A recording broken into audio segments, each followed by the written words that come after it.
듣보들과 함께 영화를 통해 교양을 넓힙니다. 듣고 보는 듣보 영화 지금 시작합니다. 렛츠고! 고고! 오.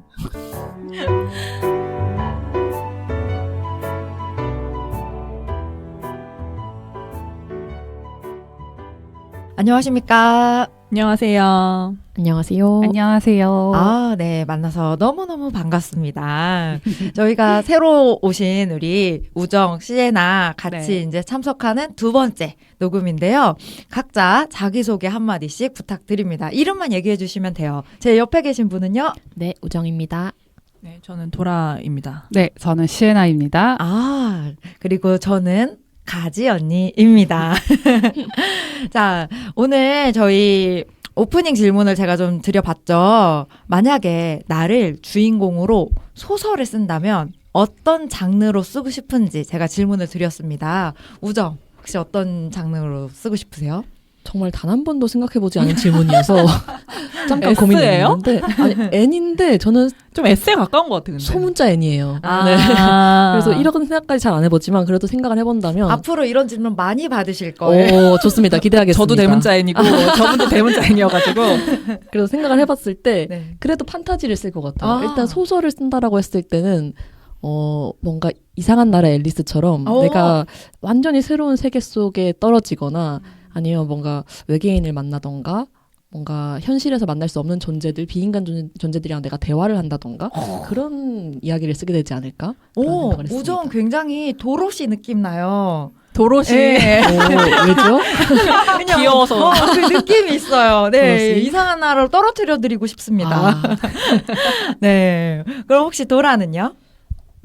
저도 이게 두 가지인 것 같아요. 진짜 완전히 현실에서 볼 수 없는 세계. 그래서 뭐 방금 그 우정이 얘기한 것 같은 뭐 판타지라든가 예를 들면 해리포터 같은 세계관에 떨어지거나 아니면은 어떤 SF물로 가서 완전히 미래 속에서의 내가 뭐가 될지. 그리고 저는 상상 되게 많이 하거든요. 그런 거. 막 특히 막 게임 같은 그런 판타지 세계에 갔을 때 막 직업들이 있잖아요. 뭐 궁수가 있고 막 마법사가 있고 난 뭘 선택해야 될지 막 엄청 고민한단 말이에요. 그래서 막 그런 얘기로 쓰면 재밌겠다. 그리고 저는 또 한편으로는 완전히 현실에 그냥 되게 밀접해 있는 세계관인데 근데 거기서 나는 이제 스릴러 직장 상사들 막 다 죽이고 근데 완전 범죄 멋있어. 왜냐면은 실생활에서 사실 제일 하고 싶은 것들은 그런 일들이잖아요. 근데 못하니까 그러니까 제가 가만 안 둔다.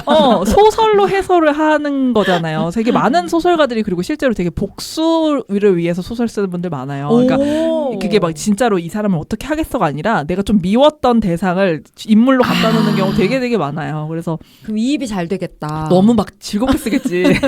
그래서 그런 걸 또 이게 약간 두 가지의 좀 다른 장르를 써보고 싶다.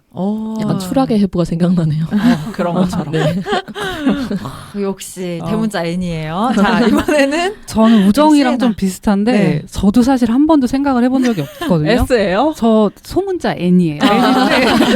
소문자 N. 네, 그래서 이 질문 저도 처음에 받고 나를? 이러면서 되게 당황했어요. 근데 금방 좀 해답을 찾았는데 저는 작품을 아예 하나 꼽아왔는데 네. 제가 이제 작품이나 그런 것들 볼 때 약간 성장하는 류의 그런 주인공이 성장하는 성장 작품들을 좋아하는데 그 SF 작품 중에서 다이버전트 시리즈가 있어요. 그 원작 소설로도 있고 이제 약간 그거 뭐죠? 옛날에 제니퍼 로렌스 나왔던 거 헝거 게임이랑 좀 이게 비슷하게 비교가 됐었던 건데 그게 혹시 이 사람이 태어날 때부터 가지고 태어난 뭐 용감한 사람들 뭐 그거 맞아요. 그거 맞죠? 맞아요. 그거 맞아요.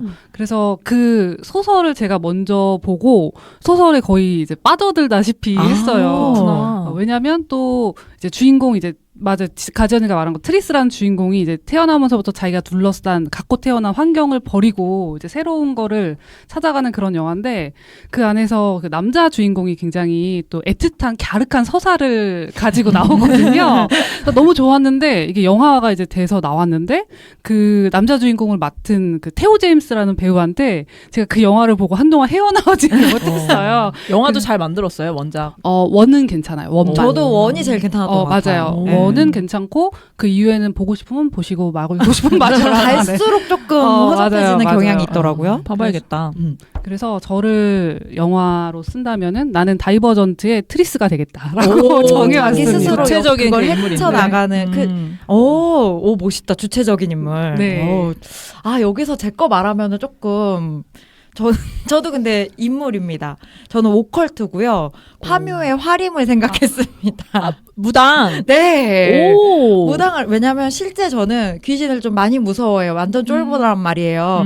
근데 이 화림처럼 무당이 되어가지고 그런 뭔가 귀신에게 힘듦을 겪고 있는 사람들을 도와주고, 그리고 굿도 하고 멋있게 칼 물고. 예, 칼도 물고 칼춤 예, 추고. 피도 막 묻히고 이런 오컬트 뭔가 멋있다. 낮에는 되게 평범한데 밤마다 그런 사건을 해결해주고 다니는 그런 주인공이 한번 돼보고 싶다라는 꿈을 좀 꿔봤습니다.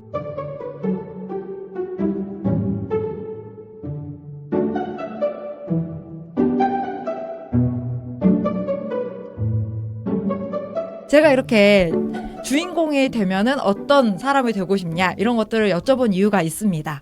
오늘의 영화가 바로 나를 찾아줘인데 이 영화 속 주인공 에이미가 이야기 속에 사는 여자라고 저는 생각이 들었거든요. 예, 왜냐하면 어렸을 때부터 어메이징 에이미라는 그 소설 속 주인공으로 살았고 본인이 이제 그 극을 꾸밀 때에도 그 이야기를 만들고 그대로 실행하려는 모습을 보여주잖아요. 그래서 오늘은 그 이야기 때문에 이런 질문을 좀 드려봤고요. 자, 오늘 영화 제가 선정한 이유는요. 제가 첫 시간에 올 상반기 가장 재밌게 봤던 영화를 펄이라는 영화를 선정을 했습니다. 펄? 네, 그것도 넷플릭스에 있는 영화긴 한데 그게 사이코패스를 다룬 영화였어요. 그래서 원래 그 영화를 첫 방에 해볼까 생각을 했는데 우리 처음부터 너무 강력한 것 같아서 내용이라든지 이런 게 그래서 조금 낮춘 거예요. 수위를 낮춰서 그래 소시오패스 정도로 가자. 저는 수위 높은 게 좋은데. 알지만 우리 아직 시에나님과 우정은 어느 정도인지 모르니까 네. 그래서 좋습니다. 살짝 소시오패스 정도로 낮췄고 실제로 사이코패스를 만날 확률보다 우리가 소시오패스를 만날 확률이 더 높기 때문에 이런 사람들에 대해서 좀 이야기를 나눠보면 어떨까 싶어서 소시오패스를 주제로 생각했고 어떤 영화를 고를까 하다가 딱 생각난 게 이 나를 찾아줘 속의 에이미가 생각나서 이 영화를 선택했습니다. 네, 자, 이 영화 소개 간단하게 뭐 감독, 배우, 줄거리는 시에나님께 부탁드릴게요. 네, 제가 준비를 해보았습니다. 이 영화의 감독은 데이비 피처 감독인데요.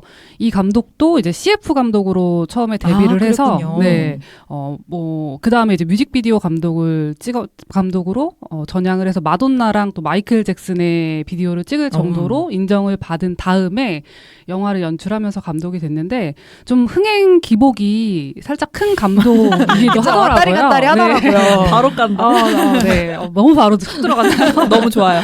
그래서 소셜 네트워크라는 그 마크 주커버그 전기 영화로 이제 주목을 받았고, 그 다음 뭐 전전부지 하다가 이제 나를 찾아줘로 커리어 최고의 너무 네. 파이트 클럽이랑 세븐이랑 너무 날리시는 거 아니에요?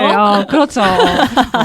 최고의 이제 흥행을 기록하면서 흥행 감독으로 자리를 잡았습니다. 그래서 대체로 뭐 CF 뮤직비디오 감독 출신들이 영상미가 이제 좋기도 한데 이 감독도 그렇고 또 편집과 사운드를 좀 극적으로 사용하는 연출을 많이 사용을 하고요. 굉장히 완벽주의 감독으로 알려져 있더라고요. 그래서 영화 촬영할 때 리허설을 굉장히 많이 한대요. 뭐 그래서 맹크 촬영할 때는 100번도 넘게 어떤 장면을 찍어서 막 게리 올드만이 욕하면서 항의했는데 그냥 꿈쩍도 않고 뭐 재촬영을 했다. 그걸로도 네, 유명하다고 합니다. 배우들은 또 가만 안 있잖아요. 네. 참지 않아. 그러니까요. 저 정도는 돼야 헐리우드에서 감독하는 거야. 진짜. 맞아요. 그래서 아마 좀 브래드 피트가 이 감독의 좀 페르소나가 아닌가 싶을 정도로 그 은지 말해줬던 뭐 파이트 클럽도 있고 뭐였죠? 세븐하고 세븐하고 맞아요. 파이트 클럽 있고요. 그리고 뭐 나를 찾아줘 소설 그 밀레니엄 벤자민 버튼의 시간은 거꾸로 간다. 뭐 조디악 등의 필모를 가지고 있습니다. 그리고 이 영화에 이제 나오는 두 주연 배우가 또 굉장히 유명한 배우들이기도 합니다. 이제 닉던 역을 맡은 뭐 베네플릭 배우는 굉장히 유명하기도 하죠. 그래서 조금 짧게 이 사람은 소개를 준비했어요. 네, 헐리우드의 이제 학가이자 바람둥이이기도 하고 미국의 영화배우이자 감독으로 활동을 하고 있습니다. 올해로 데뷔한 지 43년 차가 된 사람이더라고요. 오래됐구나. 네. 그래서 필모를 또 짧게 줄여보면은 뭐 아마겟돈, 진주만, 배트맨 이 정도의 작품에서 또 주연을 맡았고 배우로서 좀 입지가 떨어졌을 때 감독으로 연출한 작품들이 대호평을 받으면서 다시 재평가됐던 사람이고요. 또 그 굿윌 헌팅이라는 영화 있잖아요. 거기서 맷 데이먼이랑 함께 각본 작업을 해서 각본상을 받았던 이력이 있는 만큼 좀 각본과 연출에 재능이 있는 인물이기도 합니다. 네. 맞아요. 여기까지 베네플릭 소개를 마치고 이제 제가 좋아하는 그쵸. 로자먼드 파이크 배우. 네, 제가 굉장히 좋아하는 배우고요. 목소리가 달라졌어요. 진짜 달라졌어. 너무 올라갔어요. 베네 블랙 이렇게. 이 배우는 저는 왜 좀 좋더라고요. 그래서 영국의 영화 배우고 굉장히 좀 175의 장신의 큰 키를 갖고 있는 배우이기도 합니다. 그래서 청소년 시기에 연기를 배웠었던 사람이더라고요. 극단에서 본격적인 연기 수업을 했는데 그때 러브콜을 받긴 했지만 그냥 대학 영문학으로 진학을 해서 공부를 한 다음에 이제 98년도에 TV 드라마로 배우 커리어를 쌓았고요. 이분이 제가 007 시리즈도 되게 좋아하는데 2002년도에 그 007 어나더 데이로 영화 데뷔를 했더라고요. 그래서 아마 봤는데 못 알아봤었던 것 같기도 해요. 네. 근데 제가 이분을 이제 처음 되게 좋아하게 됐던 계기는 그 오만과 편견이라는 영화에서 장녀 제인 역할을 맞아. 맡았어요. 네, 그때는 그냥 좀 이쁘다라고만 생각을 했었던 것 같은데 그 이후에 이제 나를 찾아줘라는 영화가 2014년도에 개봉했고 그 같은 연도에 되게 다작을 했더라고요. 또 다른 작품들도 있는데 쿠페시의 행복여행에도 출연을 했는데 거기선 사실 큰 임팩트는 없었거든요. 근데 이제 나를 찾아줘에서 굉장히 인상 깊은 모습을 보여줬고 좀 다양한 장르에 도전하는 배우인 것 같아요. 그 고전적인 느낌도 있고 맞아. 약간 그 매력적인 외모랑 그 허스키한 영국 액센트 보이스가 전 너무 좋은 거예요. 그래서 말할 때 자꾸 그 사람이 말하는 게 너무 좋아서 그 사람의 연기나 그런 것도 굉장히 좀 좋아 보이는 것 같은 느낌이 있어요. 맞아. 그래서 이제 청순한 느낌도 있어서 뭐 꾸페시나 오직 사랑뿐 같은 영화에서 막 지고지순한 역할도 많이 나왔는데 저는 개인적으로 오늘 하는 나를 찾아줘 같은 영화나 그 퍼펙트 케어라는 영화에서는 약간 사기꾼 같은 역할로 나오기도 하거든요. 그런 역할이 저는 개인적으로 좀 매력이 있는 것 같다고 생각하고 있습니다. 맞아요. 이 배우가 고전미, 현대미를 다 갖고 있는 느낌이 있어요. 맞아요. 소개는 여기까지 마무리하겠습니다. 영화의 네. 간단한 줄거리. 네. 그래서 이제 나를 찾아야 되는데 이 소개했던 두 남녀 주인공이 결혼을 했습니다. 그래서 남들이 보기에는 되게 완벽한 미남 미녀, 뭐 선남 선녀 커플로 보이기도 하는데요. 근데 이제 결혼 5주년 기념일이 됐을 때부터 영화가 시작이 돼요. 근데 그날에 이제 배우자 아내인 에이미가 흔적도 없이 실종이 됩니다. 그래서 이 에이미는 어메이징 에이미라는 그 어린이 동화 시리즈 실제 여주인공이었던 유명 인사기 때문에 이제 에이미가 없어져서 그녀의 실종 사건으로 세상이 떠들썩하게 되고요.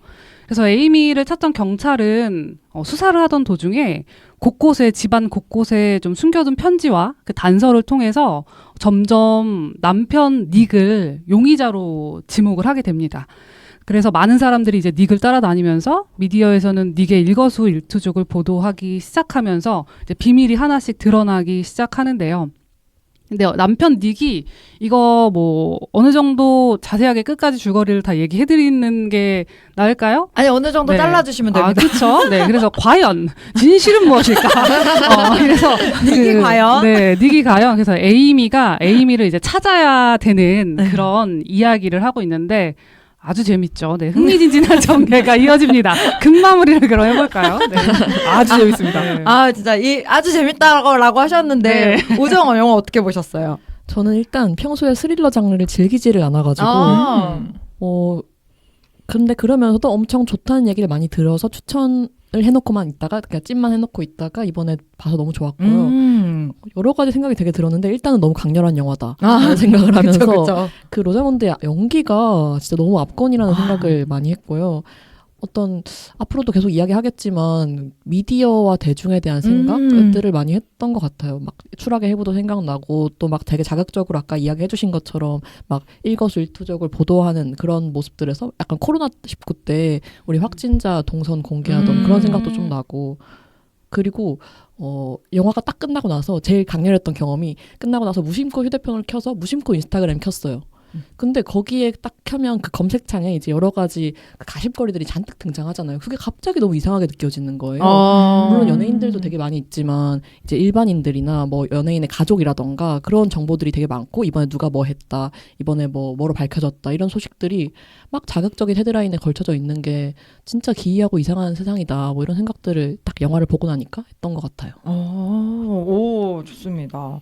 그러면 도라는 어땠어요? 저는 이 영화를 근데 지금 우정의 감상 들은 게 되게 좋아요. 그러니까 우리가 앞으로 영화 할 때마다 처음 본 사람 있으면 되게 좋을 것 같아요. 약간 처음 봤을 때 제 감상이 약간 그랬던 것 같거든요. 되게 강렬하고 저 배우 연기 미쳤다 이랬던 것 같은데 저는 그때 개봉 당시에 봤을 거예요 아마.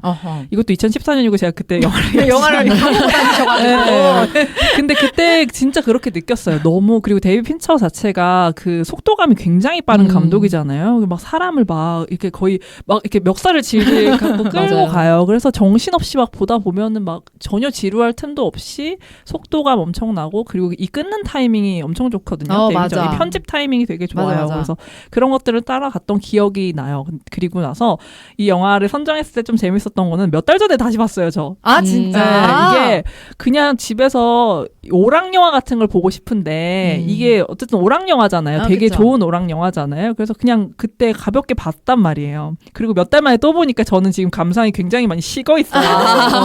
아유, 지겨워. 지금 이 상태여가지고. 알고 보면 그게. 왜냐면 이 영화가 되게 많이 볼만한 영화는 아니에요. 그냥 맞아. 엄청 심플하고 맞아. 되게 그냥 너무 잘 만들긴 했지만 막 엄청 그러니까 깊이감이 되게 있다라기보다는 그 반전을 알고 나면은 되게 지루할 수 있죠. 그래서 그냥 이렇게 하면서 봤고 근데 어쨌든 이 영화의 구성을 너무 잘 짰기 때문에 예를 들면 특히 이제 에이미가 처음에 사라져서 아무도 우리도 관객도 모르잖아요. 그렇죠. 남편이 의심스럽기도 하고 아닌가? 아닌가? 막 싶기도 하고 무슨 일이 벌어진 거지? 맞아. 이렇게 쫓아가게 하는 일부가 있고 그리고 에이미가 죽은 지금이 더 좋은 것 같다 하면서 방금 그 시에나가 말해준 그 목소리와 그 쫀쫀한 액센트로 막 얘기하고 나타난 그 2부가 엄청 또 재밌죠. 그러니까 끌고 가고 마지막에 이제 또 상황이 역전돼가지고 다시 이제 돌아오는 이런 3부? 약간 이렇게 구성이 돼 있는데 구성 자체가 너무 깔끔하고 맞아요. 플롯을 너무 잘 짜가지고 그런 거를 약간 좀 감탄하면서 봤었던 것 같고요. 그리고 방금 우정이 얘기해 준 것처럼 이제 정말 미디어 같은 것에 대해서 많이 생각해 볼 수 있는 부분이긴 해요. 그러니까 저는 항상 그걸 생각해요. 사람들은 되게 웃긴 게 아무도 진실을 원하지 않는데 다 맞아. 진실을 원한다고 말을 해요. 맞아. 나는 그게 너무 웃기다고 생각하는 지점이거든요. 알 권리라며. 맞아. 근데 제대로 알고 싶은 거 아니잖아. 이거에 대해서 진짜 항상 웃기다고 생각하는데 이제 어쨌든 이 영화에서 또 그런 부분들을 생각하면서 되게 재밌게 봤습니다. 좋아요. 그러면 우리 시에나는 어땠나요? 저도 약간 이제 가지언니처럼 귀신도 무서워하고 우정처럼 스릴러 장르도 좀 무서워해서 로자먼드 파이크 배우가 나옴에도 불구하고 이 영화를 안 봤어요. 진짜요? 왜냐면 이거 영화를 보려고 시도를 했었는데 그 눈빛이 너무 강렬해서 엄청나죠. 네, 그래서 이건 내가 보면 안 되겠다. 그래서 덮었었거든요. 근데 돌아 말해줬던 것처럼 감독이 멱살 잡고 끌고 가잖아요. 그래서 내가 뭔가 이거에 대해 생각하고 무서움을 느낄 겨를이 없이 맞아요. 그냥 영화에 빨려 들어갔다가 맞는 표현일 것 같고 그리고 스토리가 되게 신박해서 그런지 이게 원작 소설이 있다고 하던데 그 소설을 어떻게 각색을 했는지 좀 궁금해져가지고 원작을 되게 읽어보고 싶다라는 생각을 좀 많이 했고요. 그리고 저도 원작 소설이 있음에도 불구하고 이 영화의 그런 플롯 같이 진행되는 플롯이 너무 좋았어요. 어떤 게 좋았냐면은 저 에이미가 이제 일기를 쓰면서 그들이 만났던 과거와 현재가 교차하는데 물론 현재와 과거가 교차하는 연출은 많이 있는데 그 일기가 이제 남편 좀 엿먹이기 위해서 쓰는 일기잖아요. 매달시키려고. 네. 근데 그 일기를 쓰는 와중에 진짜로 좋았던 과거가 나오는 그 지점이 되게 좀 묘한 느낌이 드는 게 있었어요. 그리고 일단 이 배우가 진짜 에이미가 연기 너무 진짜 미친년처럼 잘했다. 그쵸. 네, 맞아요. 그런 생각이 들어서 영화 보면서 저도 그냥 진짜로 영화 속에 빨려 들어가서 끌려가면서 봤던 그런 영화였습니다. 네. 맞아요. 그 공허한 눈빛이랄까? 뭐 없는 눈빛? 뭐 그런 게 좀 있었던 것 같아요. 마치 지금 그것도 로봇 같은 느낌 맞아. 살짝 있어요. 그쵸? 섬뜩함. 맞아. 근데 저는 우리가 지난 시간에 했던 그녀 있죠. 제가 이 영화를 보고 그녀를 봤는데 그 두 개에 또 어느 정도 집합점이 좀 느껴지는 거예요. 결국에는 이것도 관계다. 라는 생각이 들려서 그 중에서 본인이 이 영화는 관계에 굉장히 네, 오늘 뭔가 관계에 꽂혔어. 좋아. 근데 이 영화는 이제 결혼이라는 이 부부의 관계에 대해서 좀 얘기를 하는 것 같고요. 결국엔 결혼은 미친 짓이다를 보여주는. 그거에 약간 미국판. 결혼은 미친 짓이다의 미국판. 마지막에 이런 그런 거 대사도 같아. 있잖아요. 그래 에이미가. 맞아. 그게 있었어. 뭐래더라? 딕이 야 우리가 서로 지금껏 한 것이라고는 서로에게 분노하고 서로를 조정하고 서로에게 상처 준 것이 전부잖아 이렇게 얘기를 하니까 에이미가 그게 결혼이야 맞아. 라고 이야기하는 저는 것처럼 끄덕끄덕 하면서. 여기서 이제 미치느냐 뭔가 이제 초월을 하느냐 요 차이인 것 같기는 합니다. 그래서 저는 이 영화가 나를 찾아줘 그 공거리잖아요. 결혼하면 원래 나의 주체성이나 이런 게 좀 사라질 수도 있거든요. 그러니까 진짜 임자 잘못 만나면 임자. 괜히 임자 네, 임자 잘못 만나면은 네 그쵸. 가스라이팅 당하고 해서 나를 잃습니다. 맞아. 그래서 결혼을 할 때 나를 지켜야 된다라는 거. 그리고 지난주에 했던 우리 영화에서도 지켜야 될 것은 결국 성장을 통해서 나 자신 정체성 이런 것들을 좀 그래서 이 에이미가 찾고 싶었던 건 결국엔 나 정체성 주체성이었던 것 같아요. 특히나 이 친구는 소시오패스이기 때문에 자기가 주체적으로 그 남자를 통제하고 이런 게 돼야 됐었잖아요. 근데 그걸 잃어서 이걸 다시 잡고 오자. 라는 게 좀 있었던 것 같아서 제목도 좀 잘 바꾼 것 같다. 이런 느낌이 들었습니다. 네. 그래서 저는 우리 지금 전체적으로 다 얘기 나눠봤을 때 에이미에 대해서 다 강렬하게 느꼈잖아요. 그러면은 에이미가 이 남편 어떻게 보면은 한심하기도 하죠. 남편이. 찌질해요. 그쵸. 네. 정확하게. 배우를 잘 선정했어요. 저도 그 생각이 들었어요. 굉장히. 저렇게 찌질해. 그 찌질하면서 뭔가 억울한 그 느낌을 굉장히 잘 살려준 것 같아요. 그래서 정말 가진 거 한 푼 없는 남편을 어떻게 보면 에이미 입장에서는 전 진짜 억울했을 것 같거든요. 그쵸. 이 사람 아무도 모르는 이 미주리까지 와서 남편 뭐 펍 차려줘 다 해줬는데 이것도 어린애랑 바람이나 나 같아도 못 참아요. 그래서 이런 남편을 단죄하기 위해서 에이미가 일을 벌이죠. 이 에이미가 상황을 만들기 위해서 벌였던 일 중에서 가장 인상 깊었던 게 어떤 것인지 또 궁금하거든요. 네, 혹시 우정 어땠어요?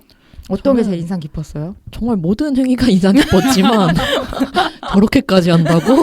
이런 생각을 하긴 했지만 그 중에서도 일단 피 뽑을 때 깜짝 놀랐고요. 왜냐하면 너무 다량을 뽑잖아요. 그쵸. 그러니까. 살인 현장을 만들기 만들기 위해서 위해서. 너무 다량을 뽑아서 모르겠어요. 이게 남성 감독이어서 더 조금은 덜 생각했을까? 그건 잘 모르겠지만 우리 피를 뽑았을 때 되게 치명적인 경우가 되게 많잖아요. 맞아요. 여성들에게. 근데 그쵸. 피를 저렇게나 뽑는 게 어쨌든 자신의 목숨을 어떻게 보면 내놓으면서까지 그쵸, 리스크를 그쵸. 감수하면서까지 저렇게 하려고 했다는 것. 그리고 거기서 나가서 이제 자살까지 어때서 실제로 자살까지 그쵸. 생각을 한 거잖아요. 네. 그래서 복수를 위해서 저렇게까지 한다고?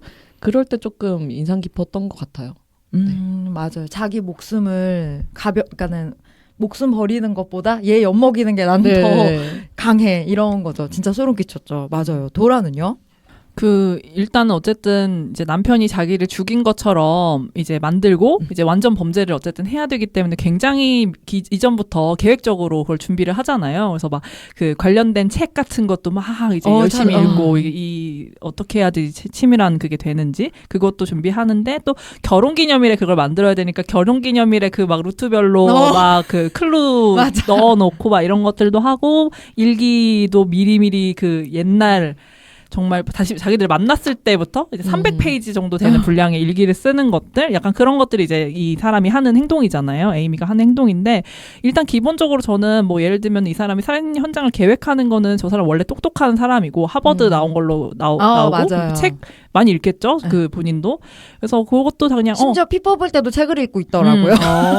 납득을 하고 그리고 일기 쓰는 거 너무 재밌겠지. 저는 일기 쓰는 건 진짜 저건 재밌어서 했겠다. 왜냐면 이걸 쓰는 게 얼마나 재밌었겠어요. 신나하면서 쓰잖아요. 그래서 막 그런 것도 하는데 저도 제일 놀랬던 부분은 이 사람이 그 자기 자살하는 거 계획하잖아요. 자살 원래는. 날짜를 써놓죠. 날짜를 막 이제 달력에다가 붙여놓잖아요. 11월에 붙여놨다가 뭐 12월에 붙여놨다가 이것도 상황에 따라서 언제 해야 될지를 실행하는 건데 그 부분이 어떻게 보면 제일 소시오패스적이지 않았나 싶어요. 왜냐하면 소시오패스라는 게 기본적으로 다른 사람을 도구처럼 막 쓰는 거잖아요. 근데 이 사람은 자기마저도 이 계획의 완성을 위해서 도구로서 썼던 부분이 제일 소시오패스적이고 이 부분이 제일 섬뜩했던 것 같아요.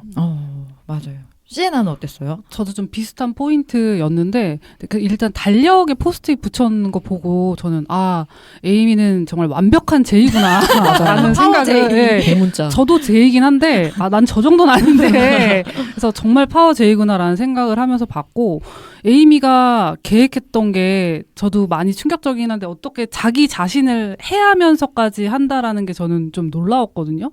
복수를 하고 싶기도 한데 근데 그거 이제 내가 좀 아픈 거나 그런 게 아니라 이제 남의 그런 거를 보기 위해서 사람들은 사실 많이 하잖아요. 근데 에이미는 이제 자기 자신이 뭐 몸에 뭐 자해를 하면서까지도 그렇게 복수를 꿈꾸는 지점이 너무 놀라웠고 막 망치로 얼굴 때리는 거 있었잖아요. 맞아요. 너무 좋아요. 저는 그래서 처음에 그 장면에서 진짜 너무 놀랬던 게 전 당연히 왜 망치로 거울을 깨려고 그러지 하고 보고 있다가 깜짝 놀랐죠. 그 망치가 반대로 돌아와서 화면 바꾸고 왜 일로 오지? 약간 화면으로 튀어나온 줄 알고 진짜 깜짝 놀래기도 했고 그래서 그 스스로를 약간 이렇게 자해하면서까지도 그거를 완성하려는 그 모습이 어떻게 하면 저렇게 할 수 있지? 그런 생각을 좀 많이 하면서 봤던 것 같아요. 네.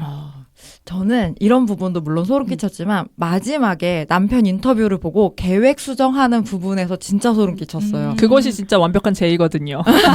뭔가 상황이 바뀌면 그것에 따라 계획을 다시 바로 플랜 A, 플랜 B. 근데 그러자마자 망설임 없이 그 남자를 죽이고 돌아와서 얘기하잖아요. 그 또 너무나도 이제 뻔뻔스럽게 넌 이제 평생 내 감옥에 갇혔어라는 것을 나는 당신을 위해서 사람까지 죽였다 뭐 이런 식으로 얘기를 하니까 맞아. 이제 남편은 완벽한 자기 통제라는 거를 딱 얘기하는 거잖아요. 또 임신까지 했어. 그러니까 와, 이 여자는 진짜 소름 끼치는 여자구나. 대단한 사람이에요. 예. 그래서 마지막에 그 부분이 진짜 심지어 남자는 여기 귀에 대고 막 뻑뻑 이러는데 거기다 대고 웃으면서 짜릿할 걸 그런 욕 들으면. 오히려 좋아. 오히려 좋아.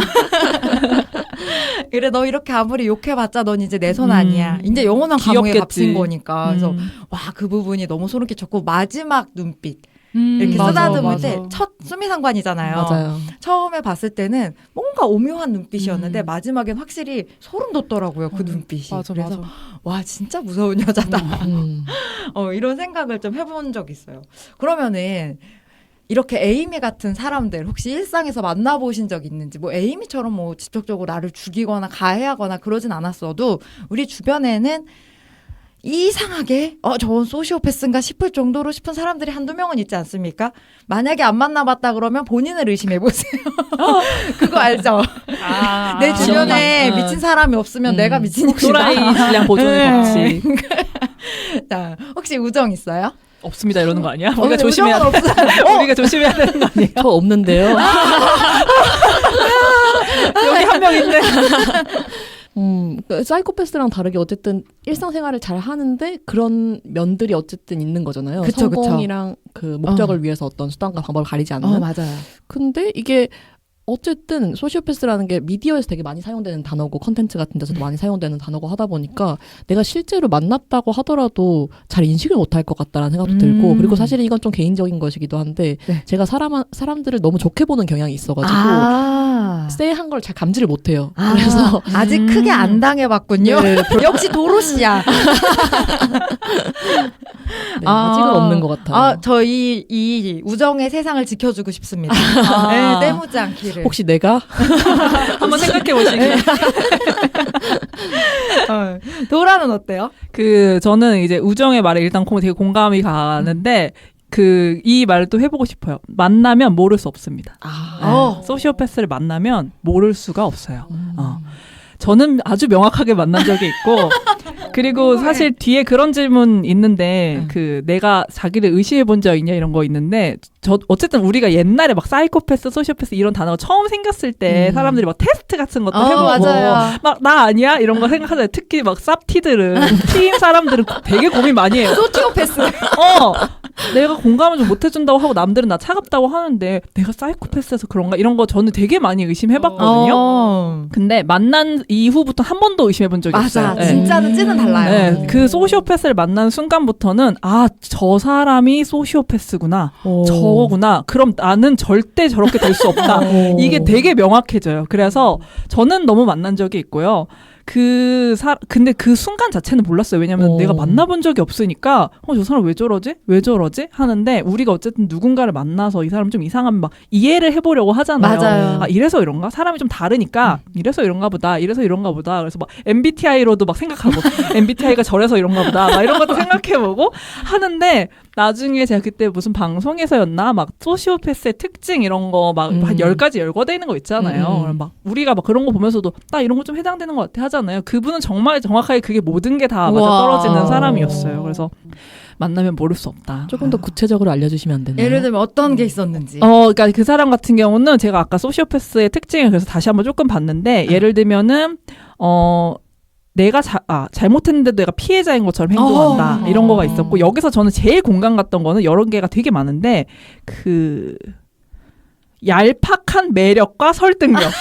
얄팍한 매력과. 되게 매력적이에요. 소시오패스 만나면 맞아요. 이 사람들이 왜냐면은 자기가 원하는 대로 누군가 이용해야 되기 때문에 그리고 자기 자체를 되게 영화에서도 사실 그렇잖아요. 맞아. 막 갑자기 금발로 염색해서 또 다시 막 그렇게 나오는 것처럼 되게 매력적으로 행동할 줄 알아요. 근데 진짜 얄팍해요.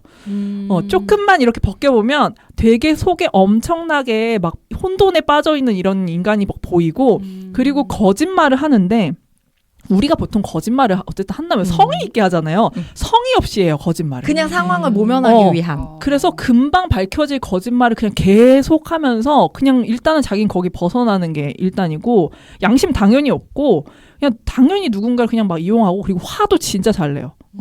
근데 그러면서도 자기를 다시 또 이제 막 그리고 되게 반성하는 척해. 그 순간도 어쨌든 누가 뭐라 하면 바로 막 죄송합니다 한다거나 특히 위에 있는 사람들이 이러면 막 하거나 되게 인간적인 척을 막 하면서 진짜 엄청 납니다 이거는. 맞아요. 그러니까 왜 지금 도라가 말한 부분 영화에서도 되게 많이 나오는 게 자기 목적을 위해서 임산부랑 친해진다고 근데 말할 때 그러지 옆집 멍청한 임산부라 그러나 맞아. 그렇게 생각하면서 이 사람한테 겉으로는 되게 잘해주는 거예요. 일단 나의 목적이 있으니까. 그리고 그런 식으로 이 사람을 생각은 얘 되게 멍청한 이런 생각을 가지고 있으면서 겉으로는 친하게 지내다 보니까는 이게 좀만 벗겨보면 그게 얄팍한 게 드러나는 거죠. 맞아요. 네, 맞아요. 역시. 자, 그럼 시에나는요? 저도 사실 만난 적이 없다라고 생각을 하고 있고 우정처럼 사람 만나면 되게 좋은 점을 좀 많이 이런 사람들이 잘 당해. 많이 보려고 하고 있는데 근데 제가 가만히 생각을 해보니까 저는 좀 이제 어릴 때부터 친했던 그런 친구들 중에 몇 명이 약간 비슷한 성향을 갖고 있는 그 친구들이 있어요. 예를 들면은 지금 친구예요? 지금 약간 거리를 이제 다투고 있죠. 거리를 두고 있는데, 근데 되게 오랫동안 친하기도 했었거든요. 근데 그때는 이제 우리가 아무래도 뭐 소시오패스라든지 이런 개념적인 거를 맞아요. 정립하지 않았을 때니까 조금 쎄하다고 생각하죠. 그렇죠. 쎄하다고 어떤 부분이 그랬어요? 그리고 내가 좋아하니까 일단 품어주려고 하고 그쵸. 맞춰주려고 맞아, 하는 그런 맞아, 부분이 맞아. 강해서 사실 그렇게까지 생각을 못했는데 일단 충동적인 성향이 많고 자기 뜻대로 조정하고 싶어 했는데 근데 저는 조정하고 싶어도 괜찮으면 조정 당해주고 싫으면 그냥 안 당해줬거든요. 그리고 이런 상대 원래 제일 어려워. 맞아. 그래서 생각해보니까 지금은 물론 거리를 많이 뒀는데 그런 성향의 친구들을 어릴 때부터 좀 많이 만나서 걔네랑 같이 이제 커왔어요. 그리고 외모 지적을 가스라이팅을 진짜 많이 청소년기에 당했었거든요. 진짜? 왜냐하면 막 이제 제가 어릴 때도 키가 좀 컸어요. 근데 저는 걔네가 뭐라고 해도 사실 근데 그렇게 타격은 안 받았던 게 제일 강한 사람이네요. 그냥 말은 안 해도 네 거울이나 보지 약간 이런 생각을 갖고 있었어요. 이런 사람들한테 소시오패스 접근을 안 해요. 접근 안 해요. 근데 내가 모르는 건가? 이용을 못 하거든요. 그래서 저는 진짜 중학교 때부터 고등학교 때 20살 때까지도 외모 진짜 제 외모 중에 저는 모든 그 뭐 턱이 네모나다 어깨가 넓다 뭐 종아리 이게 정말 막 뭐 부위별로 정말 많이 지적을 해왔었고 친구들이요?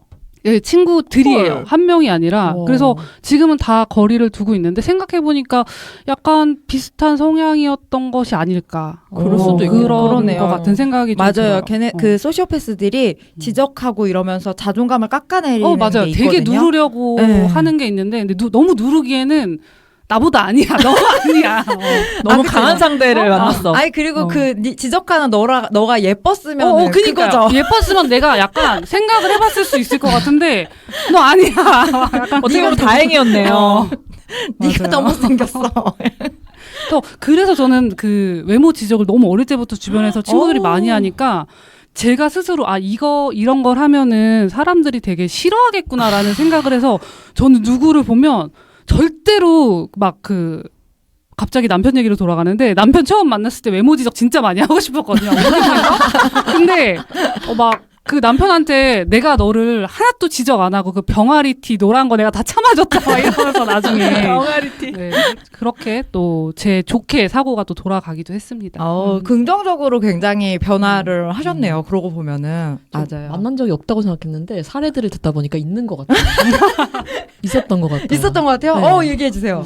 뭔가 조금 지난 얘기기는 한데 뭔가 그 당시에 보통은 약간 사람이 쎄하면 조금 거리를 두잖아요. 그쵸. 근데 그때에 어떤 기간 동안 함께 좀 어울려 지내야만 하는 상황이었어요. 그래서 거리를 두기가 쉽지 않았고 그래서 보통은 거리를 두니까 싸울 일이 없는데 그 친구는 너무 안 맞고 되게 대놓고 사람을 도구화한다라는 느낌이 되게 받았던 것 같아요. 저는 그런 거를 유달리 싫어하기도 하고 해서 사람들이랑 웬만하면 안 싸우는데 그때 되게 처음이자 마지막으로 엄청 면전에다가 뭐라고 했고 그렇게 해서 좀 같이 지내는 공동체에서도 좀 거리를 두고 직접적으로 그랬던 기억이 나는데 그 친구가 좀 그랬지 않았나라는 좀 생각이 지시를 많이 했어요. 다른 사람들에게. 지시를 했다기보다는 엄청 편가르기와 자기 맘대로 이렇게 하려고 사람들을 엄청 통제하려고 했던 것 같아요. 명백하게 도구화를 했어요. 그리고 그거를 숨기지 않았어요. 그래서 약간 좀 놀라기도 했었는데. 그 사람 정말 당당한. 네. 당당한 나를 소시오패스도 당당해야 된다. 나를 찾았네. 근데 이런 분들은 제가 봤을 때 좀 하수라고 생각이 됩니다. 그쵸, 이렇게 맞아요. 드러내는 분들은 좀 하수고요. 음. 제 주변에 정말 왜 있죠. 최근 작년에 박민혁 씨 나왔던 그 히트친 내 남편과 결혼해줘에서 수민이 있죠. 네, 제 주변에 계신 그 캐릭터 저는 그분은 이제 저희끼리는 수민이라고 부릅니다. 그런 네, 친구가 그 지인이 수민이가 있었어요. 그런 지인이 있어서 그 수민이라고 저희끼리도 부르는데 그 드라마 속에서도 그 수민이가 되게 소시오패스 모습이거든요. 드라마 보지 않았는데 드라마를 봤던 모든 사람들이 수민이다 이렇게 얘기를 해서 수민이라고 통칭을 하는데 정말 누가 봐도 겉으로 봤을 때는 너무 좋은 사람. 근데 맞아. 이 사람 다가가서 친해지면은 바로 까발려지는 사람이에요. 그래서 지금도 그 사람은 명망이 되게 좋아요. 명망이 좋은데 옆에 가서 당해본 사람은 알죠. 이 사람은 완벽하게 가스라이팅 하는 거 너무 많고 뭔가 불합리한 상황이 되거나 어떤 이득을 취했을 때 결과적으로 보면 그 사람은 다 가져갔어. 네, 감언이설 같은 걸 되게 잘 해가지고 결과적으로는 본인이 손해볼 건 없고 이 같이 일했던 사람들이나 다른 사람들만 손해를 보거나 이런 것들이 분명히 있더라고요. 그래서 제가 저도 그랬습니다. 저는 저한테만 그런 본 모습을 다 보여서 다른 사람들은 다 좋아해요. 그래서 나 혼자 미치는 거야. 그래서 제가 그래서 그때 이런 게 제가 어땠냐면 그냥 길을 돌아다니면서 풀을 막 이렇게 뜯고 다녔어요. 진짜 미쳐가 진짜 그러니까 정신 제정신이 진짜 이렇게 진짜 답답하다니까. 진짜 이게 지금은 웃으면서 얘기하지만 그때는 진짜 심각했고 진짜 이게 뭐지? 약간 이러면서 풀을 뜯고 다녔어요, 진짜. 그럴 정도의 사람이었어요. 맞아요. 저도 그래서 어느 생각까지 드냐면은 결국엔 내가 잘못된 거야? 이 맞아. 생각까지 그렇게 하게 만들어요. 그래서 그런 사람들에게 벗어나기 위해서는 정말 거리를 두는 것밖에 방법은 없어요. 그렇죠. 그래서 지금도 혹시 누군가에게 조종당하고 풀을 뜯고 계신 네, 분들. 정처 없이 풀을 뜯고 계시는 분들이라면 하루빨리 벗어나셔야 근데 그게 또 삶이- 벗어나기 쉽지 않은 상황에 이제 또 있을 수 맞아요. 있으면 맞아요. 이게 맞아 괴로운 거죠. 네, 그게 괴롭긴 하지만 진짜 들이받거나 들이받아도 그 사람은 감언이설로 뭔가 할 수 있어. 그냥 거리를 두는 게 최고고요. 맞아요. 김경일 박사님이 그러더라고요. 그 사람 휴대전화의 이름을 저장하지 말래요. 그래서 전화를 받았을 때 아예 누구세요? 이렇게 거리를 두는 것만으로도 그 사람한테 심리적으로 좀 데미지를 줄 수 있다고 하더라고요. 오, 좋은 그래서 방법이다. 저도 그 얘기 듣고서 그분 이름을 좀 다른 걸로 바꿨어요. 나중에 이따 그거는 공개해 드릴게요. 여러분들에게만. 자, 그러면은 저희 이렇게 사이코패스 이런 얘기 좀 소시오패스 얘기 해봤는데 저 근데 궁금한 거 하나 질문해도 돼요? 네. 즉 사이코패스랑 소시오패스의 차이는 조금 알겠는데 네. 근데 나르시스트랑 소시오패스 또 좀 차이가 이게 약간 비슷한 것 같기도 맞아요. 하고. 그 나르시스트가 조금 더 발현이 크게 되면은 그게 소시오패스로 좀 발현이 된다고 하더라고요. 예. 그리고 나르시시즘이 있으면은 기본적으로 다양한 성격 장애를 일으킬 게 많아요. 네, 가능성이 그러니까 많은 시초죠. 상태군요. 시초죠. 그러니까 이게 어디로 반영되느냐에 아. 따라서 A형 성격 장애 뭐 이런 걸로 다 포함이 되는데 근데 연극성 성격 장애라 이런 것들이 다 소시오패스 증상에 포함이 됩니다. 그래서 나르시시즘은 좀 작은 개념이라면 소시오패스는 더 큰 개념. 큰 개념이다. 이렇게 좀 생각해 주시면 좋을 것 같아요. 네. 예. 자, 그러면은 아까 도라가 잠깐 얘기했지만 나 또한 소시오패스가 아닐까. 왜냐면은 영화를 보면은 그 에이미 이외에도 소시오패스로 느껴지는 인물들 되게 많잖아요. 그 인물들을 보면서 나 또한 이런 상황에서 나도 소시오패스 같아라는 뭔가 공감되는 지점이나 그런 인물들을 좀 찾아보신 게 있는지 엄마, 궁금합니다. 에이미 엄마 아빠. 이상하죠. 나는 에이미 엄마 아빠가 완벽한 소시오패스라고 생각했어요. 그쵸? 맞아요. 예, 딸을 완전 완벽히 도구로 이용한 거죠. 한 번도 울질 않아요. 표정이 없어. 자기 딸이 사라졌는데 하나도 안 울고. 저는 오히려 그 자체 사라진 거 자체도 이용한다고 생각했어. 맞아. 어메이징 에이미 다시 그래서 뭐 무슨 웹사이트 이름도 어메이징 에이미, 뭐 파인딩 어메이징 에이미 막 이렇게 하고 그리고 저희 어메이징 에이미의 뭐 이걸 찾아주세요 이렇게 말하는 것도 그렇고 그 모든 상황에서의 그 부모들이 있는 위치들은 그냥 지금 있어야 될 적합한 위치에 있긴 하지만 한 번도 감정적으로 뭐가 나타나질 않는 거예요. 그래서 맞아, 저는 맞아. 그게 사실 처음 봤을 때는 전혀 안 보였거든요.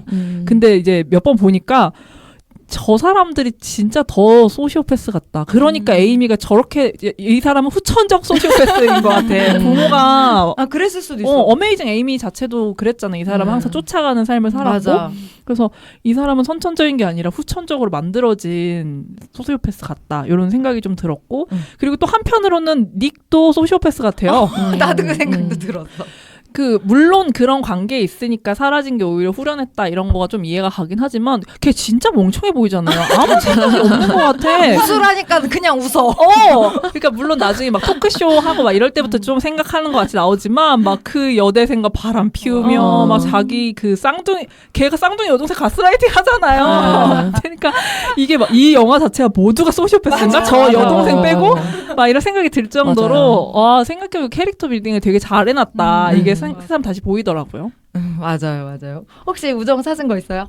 저도 비슷하게 생각했는데 역시 남편도 못지않게 이상하다고 생각을 하면서 근데 모르겠어요. 감독이 이렇게 여러 인물들을 다 어딘가 뭔가 인격장애가 있는 사람들처럼 그려놓은 것이 마치 이 세상이 이 소시오패스를 만든다라는 걸 이야기하고 싶었던 건 아닐까? 뭐 이런 생각도 좀 들었고 그래서 사실 이야기해준 것처럼 에이미의 환경이 어릴 적에도 그렇고 이제 갑자기 위주리로 가게 되고 이런 상황들이 너무나 어떤 그런 요인들이 발현될 만한 상황들이니까 그런 것들을 좀 더 얘기하고 싶었을까라는 생각도 들면서 또 소시오패스랑 사이코패스의 차이를 차이를 찾아봤을 때 소시오패스가 어쨌든 똑같은 반사회적 인격장애라고 하더라도 좀 더 후천적 환경 요인으로 유발될 수 있다 이렇게 정의가 되더라고요. 그래서 그런 것을 사회적인 부분을 얘기하고 싶었던 걸까? 그런 고민들도 좀 들었던 것 같아요. 맞아요. 시에나는요? 저도 처음에는 영화 봤을 때 일단 에이미가 너무 강렬하니까 에이미만 생각을 했다가 이 질문을 보고 영화를 다시 한번 생각을 해보니까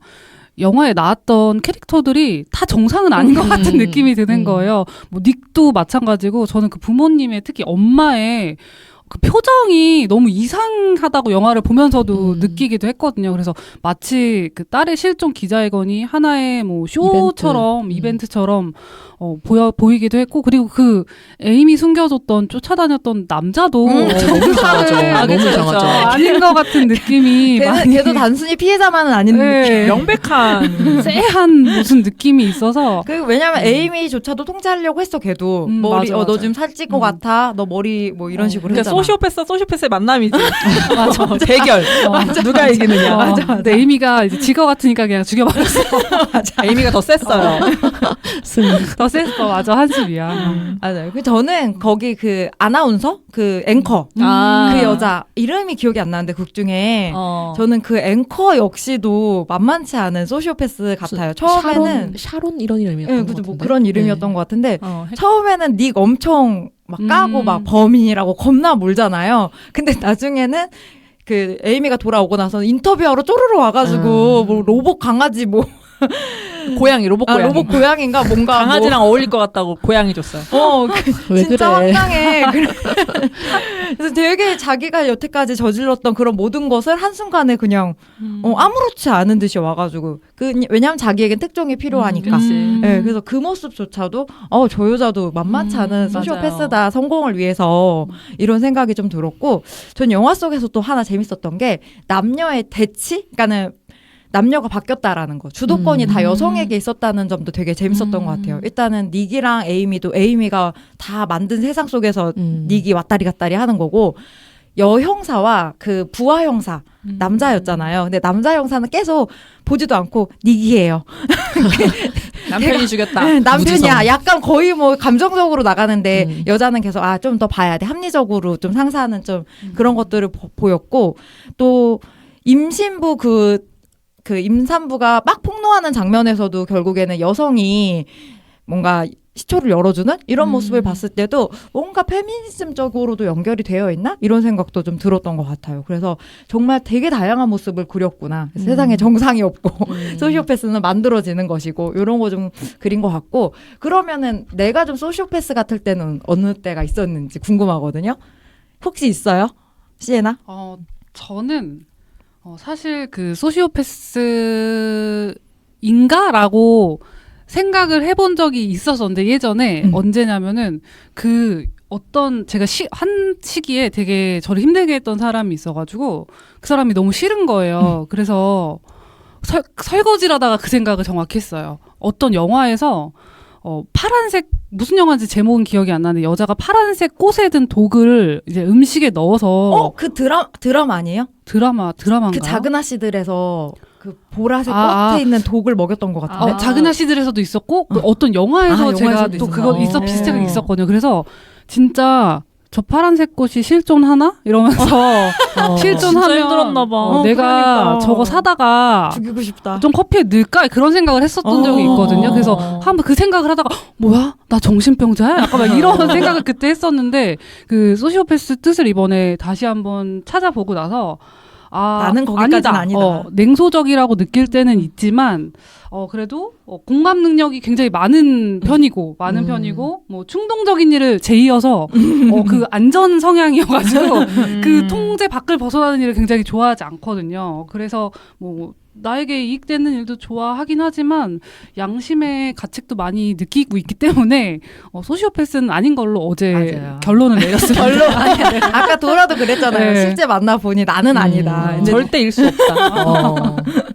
혹시 우정은요? 저도 비슷한 것 같아요. 그냥 저도 이번에 이거 준비하면서 소시오패스에 그래서 정의는 뭐지? 어떤 특징이 있지? 막 찾아봤을 때 뭐 자신을 잘 위장하며 감정 조절이 뛰어나다.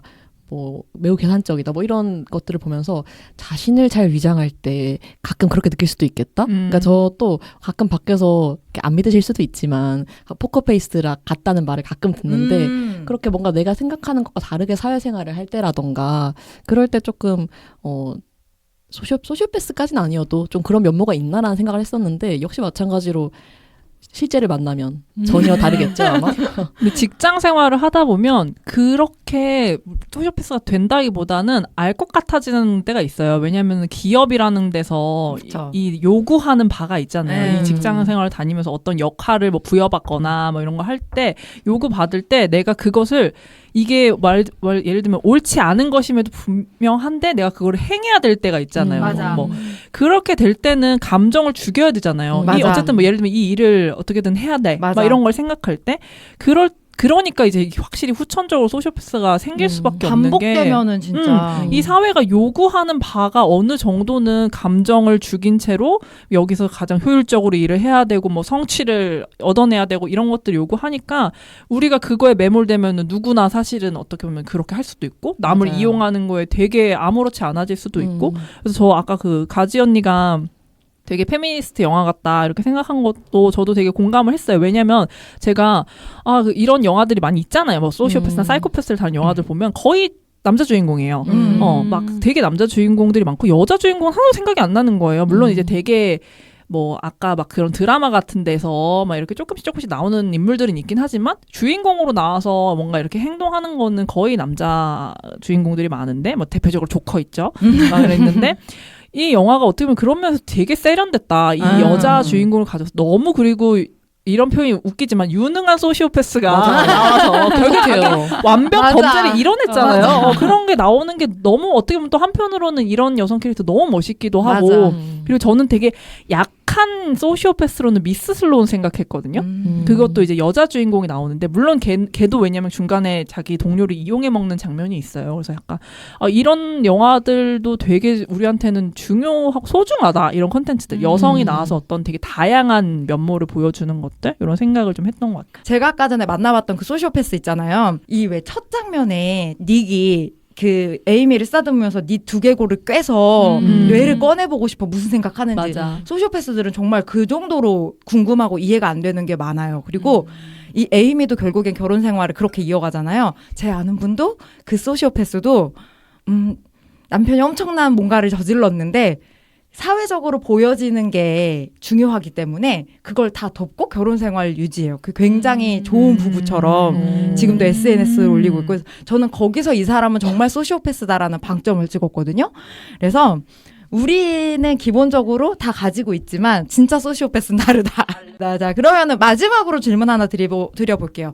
왜 에이미는 이야기를 쓰고 그 속에 자신을 현실로 믿게 한다는 설정이 있었잖아요. 저는 이 지점에서 저희가 SNS 할 때를 좀 떠올려 봤어요.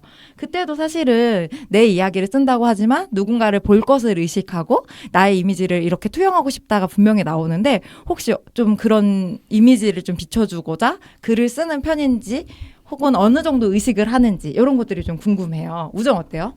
저는 헤비 인스타그래머인데요. 고백하자면.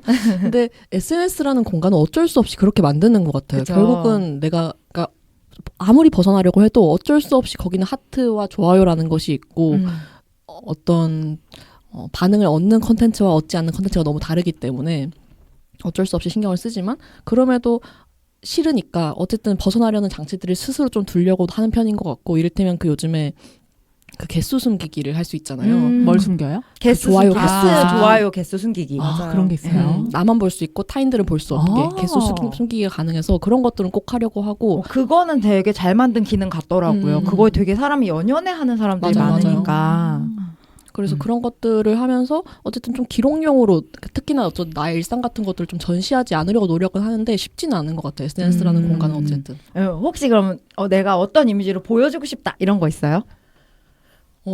어쨌든 좀 특히 사회생활을 하면서 좀 일적으로 만나는 사람들과 이제 그 SNS에서 관계를 맺게 됐을 때 조금 점점 더 좀 나의 약한 모습 같은 것들은 좀 보여주지 않게 되는 건 있는 것 같아요. 그래서 좀 개인적인 것들, 약한 모습, 내가 어떤 지금 되게 우울하거나 힘든 모습 같은 것들은 좀 숨기고 좀 잘하고 있는 모습 같은 것들을 드러내려고 하지 않나라는 생각은 들어요. 그렇죠. 자기 PR의 시대니까요. 맞아요.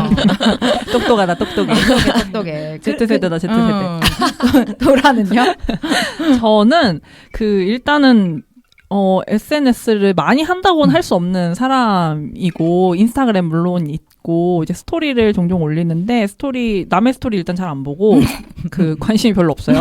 그리고 제 스토리는 그냥 이렇게 그때그때 뭐 이제 어떤 장면, 그러니까 뭐 요즘에 날씨가 너무 좋으니까 막 그런 걸 찍는다거나 뭐 고양이를 찍는다거나 이런 거 올리는데 저는 오히려 어떤 사람으로 비춰지고 싶은 것보다 이런 사람은 아니다. 이쪽에 가까운 것 같아요. 내가 이런 사람은 아니다 쪽에 가까운 것 같아요. 굳이 얘기를 하자면. 그래서 뭐 예를 들면 나는 예를 들면 이렇게 생각 없는 사람은 아니다 이런 거라던가 저는 제가 제일 두려워하는 것 중에 하나가 멍청한 사람이 되는 걸 되게 두려워해요. 그러니까 당연히 그런 사람은 아니다 이 정도만 있는 것 같고 그리고 또 한편으로는 저는 경계하는 건 실시간 업로드를 굉장히 경계하는 편이고 지금 내가 어디에 있는지를 밝히는 거를 되게 경계하는 편이고 이건 아마 많은 특히 여성들이 많이 그럴 것 같긴 하지만 그리고 오히려 했던 일을 잘 안 올려요. 네, 그거를 일거수일투족 다 안 올리고 그게 싫어요. 그걸 굉장히 싫어하고 뭘 안 하고 있는 척을 좀 많이 해요. 오히려 그러니까 지금 아무것도 안 한다라는 거를 되게 그래서 일부러 물론 스토리는 지겨워서 안 올리긴 하는데 아예 안 올릴 때도 되게 많고 그래서 뭘 아무것도 안 하고 있는 것처럼 보이는 걸 일단 좀 좋아하고 그리고 저는 오히려 또 그게 하나 있어요. 아까 우정과는 다르게 약한 모습 되게 어떻게 보면 되게 부끄러운 모습을 더 보여줘야 하는 게 저의 지금 좀 과제예요. 네, 글을 쓸 때 그거를 많이 이렇게 드러내려고 하는 게 저의 엄청난 과제고 왜냐면 저도 통제 성향이 좀 있는 편이고 이 자아를 잘 놓지 못하는 게 좀 있어요. 그래서 이걸 좀 놓는 게 저한테는 지금 그냥 SNS뿐만 아니라 일생의 과제여서 거기에 조금 생각을 많이 하고 있는 상태입니다. 좋습니다. 네. 우리 시에나는요? 저도 SNS 이제 인스타를 들어가기는 자주 들어가는데 업로드를 자주 하진 않는데요. 맞아요. 근데 사실 의식을 많이 하는 것 같아요. 의식을 많이 하는 것 같고 원래는 예전에는 그냥 내가 올리고 싶은 거나 이제 기억하고 싶은 그 기록을 올리고 싶어서 만들어서 그냥 그렇게 올리는 용도로 많이 썼었거든요. 근데 어쩌다 보니까 이제 팔로우의 범위가 너무 방대해진 거죠. 친한 친구부터 막 업무적으로 일적으로 맞아. 만난 사람들까지 그게 다 팔로워가 되니까 약간 사실 크게 의식하지 않은 척을 했었던 것 같은데 제가 의식하지 않는 척을 하면서 그냥 올리고 싶은 걸 계속 올렸는데 어느 날 조금 이 게시글로 사람들이 나를 판단하는구나라고 느낌이 들었던 게 뭐냐면 제가 오랜만에 뵙는 교수님이 계셨는데 제가 그때 게시글을 좀 많이 안 올리고 있었거든요. 그랬더니 저한테 이렇게 손을 잡으시면서 요새 뭐 일은 많이 안 해? 이렇게 말씀을 하시는 거예요. 그러니까 저희 직업 특성상 더 그래요. 그렇죠. 프리랜서다 보니까 맞아요. 약간 근데 나는 내가 일한다고 매일매일 올렸던 건 아닌데 내 게시글이 안 올리면 약간 프리랜서들은 좀 뭔가 바쁨의 대명사 잘 나가야 되고 약간 그런 게 또 있다 보니까 그래서 그 말을 들었을 때 내가 올린 게시물로 내가 의도하지 않아도 그치. 평가가 되는구나라는 것을 느껴서 그때부터 좀 되게 의식이 더 많이 되더라고요. 근데 그래도 또 고집이 있어가지고 아니야 나 그래도 내가 올리고 싶은 거 올릴 거야 이게 내 마지막 약간 자존심처럼 가지고 있는데 근데 이제 좀 올리기도 귀찮고 어떤 사람으로 보이고 싶은지를 내가 그 올린 걸로 인해서 기록들로 인해서 내가 뭘로 비춰지면 좋아서 내가 이걸 올릴까를 고민을 해봤거든요. 그랬더니 저는 좀 그런 이미지를 추구하는 것 같아요. 뭔가 이제 일을 하거나 뭐를 할 때 사실 좀 뭐 열심히 되게 하는 편이거든요. 뭐 하나 해도 되게 열심히 막 제이라서 막 플랜 A부터 플랜 B 막 어느새 C까지 막 다 준비하는데 거기서는 약간 나 맨날 놀아요. 근데 노는데 잘해요. 일도 잘해요. 그리고 좀 약간 제가 기혼이잖아요. 아이도 있고. 근데 제 이제 주변 지인들 같은 경우에는 동갑이어도 미혼도 되게 많아요. 그러다 보니까 어떻게 보면 이제 기혼들이 미혼에 비해서 커리어적으로 뒤처지는 면들이 많이 있는데 나 기혼인데도 커리어도 있어. 약간 뭐 이런 것까지 몽땅 좋은 것만 챙겨가고 싶어 하는 그런 의도가 저도 모르게 갖고 있는 것 같다라는 것을 느끼고 어머 어때? 맞아. 아니 그런 근데 생각을 했습니다. 거짓을 올리진 않는다라는 점. 저도 그 지점에서는 동일한 게 저는 더 진실한 사람? 그렇게 비춰지기를 원해야 하는 것 같아요. 그래서 내가 만든 컨텐츠를 더 얘기하거나 내가 떳떳할 수 있는 것들을 더 올림으로써 그러니까는 진실성을 확보하려는 그런 노력을 저는 좀 하고 있는 것 같아요. 그리고 실제로 시에나님처럼 저도 한동안 인스타 안 했었거든요. 작년에 좀 번아웃이고 우울증 있었을 때 안 했는데 그때 사람들이 저 다 일 그만둔 줄 알았대요. 그러니까 진짜 그거 보고 주변 사람들이 요즘에 지원 강사님 일 그만해? 일 안 해? 다 물어봤다는 거예요. 그래서 저도 그때 이게 남들이 생각보다 나를 주시하고 있었구나라는 걸 처음 저도 느꼈어요. 저는 나를 모르는 그 강사들이 나를 주목한다는 걸 몰랐는데 어쨌든 팔로워를 맺고 있으니까 다 한 달 건너 한 날이니까 다 이렇게 알고 있더라고요. 그래서 가만히만 있으면은 저희 바닥 맞아요. 특성상 네네. 그런 게 있다. 좋아요를 누르지 않아도 생각보다 다들 많이 보고 있고 네. 내 근황 다 알고 있고 맞아. 저는 그게 가끔 되게 뭐라 그러지? 좀 귀엽다고 생각해요, 사람들이. 막 맞아. 그렇게 훔쳐보는 게. 맞아요. 나를 이렇게 저는 그거 진짜 많이 느껴요. 왜냐면 저는 사람들을 잘 기억 못하니까. 근데 사람들은 저를 되게 많이 알고 있는 경우가 많아요. 그래서 막 그런 거 보면 약간 처음에는 너무 싫고, 왜냐면 저는 그러니까 관종도 아니거든요. 조용한 관종도 아니고 주목받는 걸 싫어하니까 되게 싫었는데 그거는 어쩔 수 없다. 사람들이 그냥 관심이 저렇게 많고 맞아. 그 말했잖아요. 틈만 나면 누구 좋아하려고 막 이렇게 하고 있는 사람들이어서 약간 귀여운 것 같다라는 생각이 맞아요. 좀 듭니다. 그래서 그리고 그렇게 보는 게 되게 좋은 것 같아요. 특히 그런 직업에서 누군가 어쨌든 나를 계속 이렇게 바라보고 있는 게 그쵸. 싫을 수도 기억해주고, 있겠지만, 어쨌든 이 강사 요즘에 뜸하네 이런 거를 기억하고 있다는 것 자체가 조금 고마우면서도 적당했으면 좋겠다 이런 생각들이 듭니다. 맞아. 그래서 저희 오늘 이 에임이라는 이 이야기를 만들고 그 속에 살고 있는 저는 그래서 이게 되게 이 지점도 흥미로웠어서 오늘 이 이야기까지 나눠봤는데 오늘 들으시는 청취자분들도 이런 모습 생각해 보셨으면 좋겠어요. 나의 뭔가 소시오패스적인 모습이라든지 SNS의 내 모습이라든지 이런 걸 좀 생각하셔서 더 정체성과 균형을 잘 잡을 수 있는 여러분이 되시길 바라고요. 듣보영화 인스타그램 아이디입니다. db.movies db.movies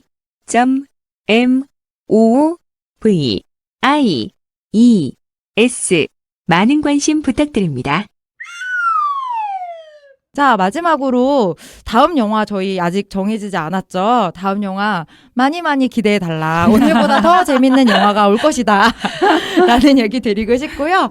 인사하고 마무리해보도록 하겠습니다. 여러분, 다음 주에 만나요. 안녕. 안녕.